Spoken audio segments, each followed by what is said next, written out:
Hi friends. இது வந்து மாட்டு சாணம் வயலில் அடித்து வச்சுருக்கேன். முட்டா வச்சுருக்கேன் டிராக்டரில் கொண்டாந்து கொட்டி. இதை இப்போ ஆள் விட்டு இது வந்து கொல்லை ஃபுல்லாக தெளிக்கணும். இந்த கொல்லை கொஞ்சம் லைட்டாக உப்பு மண்ணாக மாறிடுச்சு.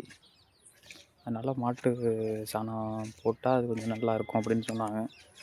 அதனால் மாட்டு சாணம் அடித்து வச்சுருக்கேன். போன தடவை தக்க பூண்டுன்னு ஒரு செடி, அதை ஃபுல்லாக கொல்லை ஃபுல்லாக போட்டு உழுது நடவு நட்டேன். இந்த வருஷம் நடவு நடலை. இந்த வருஷம்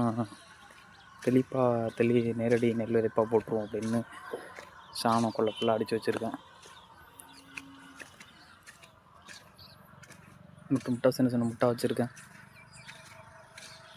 முட்டை கொல்லையில் எங்கே பார்த்தாலும் போட்டு கொல்லை ஃபுல்லாக போட்டு ஒரு ஏரை புட்டி விட்டு, எருக்க செடி இருக்குது, எருக்க செடியை வெட்டி போட்டு ஏரை புட்டி விடுவோன்னு இருக்கேன். பார்ப்போம் இதோட விளைச்சல் எப்படி இருக்குது. நம்ம ரசாயன உரம் போட்டு பண்ணுற அந்த இது எப்படி இருக்குன்னு பார்ப்போம். அதோட அப்டேட்டும் தர்றேன், இதோட அப்டேட்டும் தர்றேன். இயற்கையாக சாணம் போட்டிருக்கோம், இது எப்படி இருக்குது, இதில் எவ்வளோ உரம் போடுறோம், ரசாயன உரம் இதுக்கு அதிகமாக ரசாயன உரம் தேவைப்படாது, இதுக்கு ரசாயன உரம் அதிகமாக தேவைப்படும். பார்ப்போம் இதோட வளர்ச்சியும் அதோட வளர்ச்சியும். அடுத்த அப்டேட்டு தரேன். நாளைக்கு ஆளை விட்டு தெளித்ததுக்கு பிறகு அடுத்த அப்டேட் தரேன். பாய்.